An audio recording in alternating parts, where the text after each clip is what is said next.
విత్తు కొద్దీ పంట అని నానుడి. విత్తన నాణ్యత, జన్యు స్వచ్ఛతపైనే పంట దిగుబడి ఆధారపడి ఉంటుంది. నకిలీ విత్తనాల వల్ల అనేకసార్లు పంటను కోల్పోతున్న సందర్భాలు చూస్తూనే ఉన్నాం. ముఖ్యంగా వరి విషయంలో సూటి రకాలనే ఎక్కువగా సాగు చేస్తుంటారు. సూటి రకాల విత్తనాన్ని ఉత్పత్తి చేయడం చాలా తేలిక. వరిలో విత్తనం బయట నుంచి కొనుగోలు చేయటం కన్నా సొంతంగా విత్తనోత్పత్తి చేపడితే మంచి దిగుబడితో పాటు తోటి రైతులకు నాణ్యమైన విత్తనాలను అందించడం ద్వారా అధిక ఆదాయాన్ని పొందవచ్చు. ఇతర వరి పొలాలకు సుమారు 200 మీటర్ల దూరంగా విత్తన మడిని ఏర్పాటు చేసుకోవడంతో పాటు బెరుకులు లేకుండా ఎప్పటికప్పుడు తగు యాజమాన్య పద్ధతులను ఆచరిస్తే విత్తన నాణ్యత ఉత్తమంగా ఉంటుంది. వరి విత్తనోత్పత్తి చేపట్టే రైతులు ఆది నుంచి సాగులో చేపట్టాల్సిన ఆ శాస్త్రీయ మెలకువలను తెలియజేస్తున్నారు ప్రొఫెసర్ జయశంకర్, తెలంగాణ రాష్ట్ర వ్యవసాయ విశ్వవిద్యాలయం పోలాస ప్రాంతీయ వ్యవసాయ పరిశోధనా స్థానం శాస్త్రవేత్త డాక్టర్ మధుకర్. వరి పంట అనేది ఆహార పంటలలో వరి పంట ఎక్కువ సాగవుతుంది.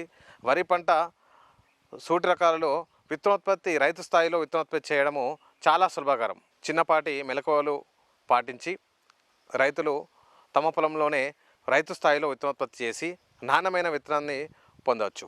ముఖ్యంగా విత్తనోత్పత్తి చేసే రైతులు నారు వేసే 15 నుంచి 20 రోజుల ముందులోనే ఆ మడిని నీటితో నింపి గత ఎండాకాలంలో సాగు చేసిన వరి పంట కానీ వేరే పంట కానీ 2-3 సార్లు కల్టివేటర్తో కానీ రోటివేటర్తో కానీ మంచిగా దమ్ము చేయాలి.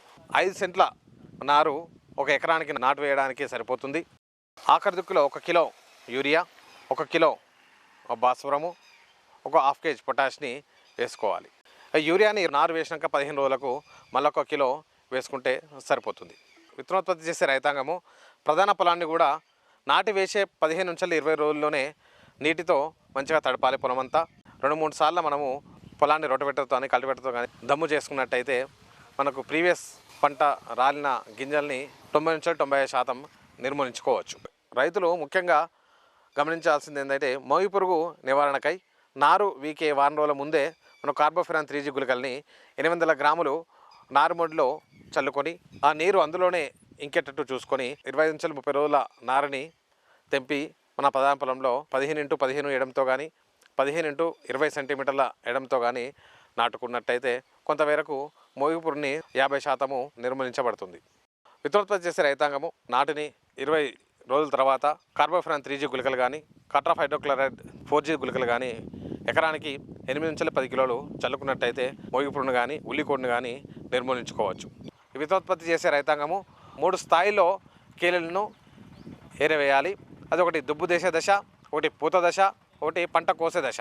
అంతే. దుబ్బు దేశే దశలో మనకు పంట వరి రకం యొక్క ఆకు రంగు, ఆకు పరిమాణము, పిలకలు వేసే గుణం ఆధారంగా మనం సాగు చేసే వరి రకం కంటే భిన్నంగా ఉన్నట్టయితే వాటిని కేలీలుగా గుర్తించి వేర్లతో సహా నిర్మూలించాలి.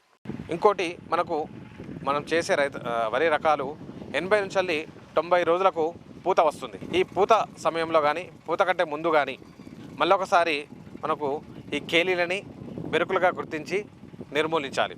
ఇంకో దశ మనకు పంట పక్వానికి వచ్చే ముందు వారం రోజుల ముందు పంట కోసే ముందు 3వ దశ బెరుకులు వేసే దశ స్థాయి. ఈ దశలో గింజలు ఏర్పడతాయి.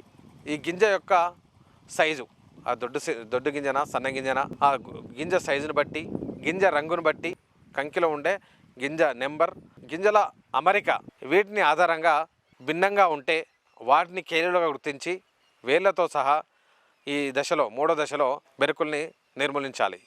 పంట కోత అందరూ యంత్రాలతో చేస్తున్నారు కాబట్టి వరి విత్తనోత్పత్తి చేసే రైతులు యంత్రం ద్వారా పంట కోసే ముందు అందులో గింజలు ఏమీ లేకుండా శుభ్రపరిచి 2-3 సార్లు ఖాళీగా నడపాలి.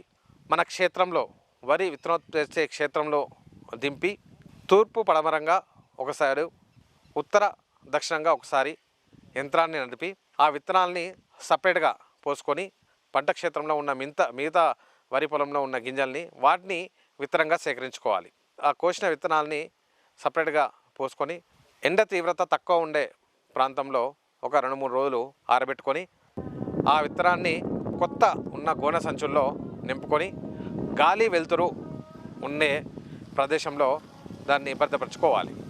ఈ విధంగా రైతులు వరి విత్తనం నుంచి వరి కోసే వరకు సరైన దశలో చేయవలసిన యాజమాన్య పద్ధతులను పాటించి రైతులు తమ స్థాయిలో నాణ్యమైన విత్తనాన్ని పొందుకోవచ్చు.